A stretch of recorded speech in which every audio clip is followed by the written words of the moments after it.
What do you make of Christian Wakeford's defection? Do you welcome him with open arms? Well, in straight terms, it's good news for Keir Starmer and bad news for Boris Johnson. But there's always it's always very difficult walking the floor.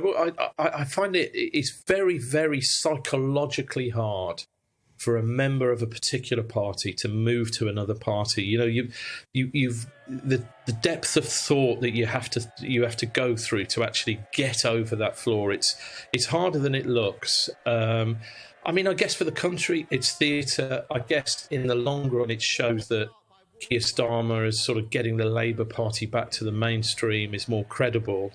But you know, as your reporter has already said, you know, the real test is at a general election, and will he be able to consolidate that position into retaining Bury South and more of those red wall seats come tumbling down? I think the jury's out on that one, and it's still quite a long journey.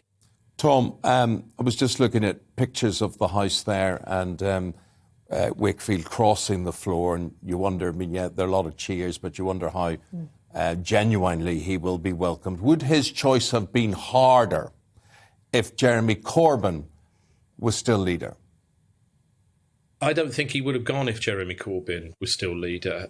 I mean, you know, it's my view that he's an MP because Jeremy Corbyn was leader at the last general election. And of course, that's a sort of wake-up call for Conservative strategists as well, isn't it? Because I think people know that Keir Starmer is not Jeremy Corbyn. You know, he's strong on security. Whether you like it or not, he is a patriot. He's not frightened to stand in front of the flag. He loves his country, and voters are looking for that. And in my old seat of West Bromwich, that actually went Conservative as well. I stood down. You know, voters told me all the time the only issue for them, you know, it wasn't Brexit; it was Jeremy Corbyn. He was a step too far for a very large number of Labour voters, and what Keir's election represents and what that defection represents is Labour back in the mainstream. In a sense, it's good for all of us, really, because I think it shows that the two-party system is back and functioning correctly.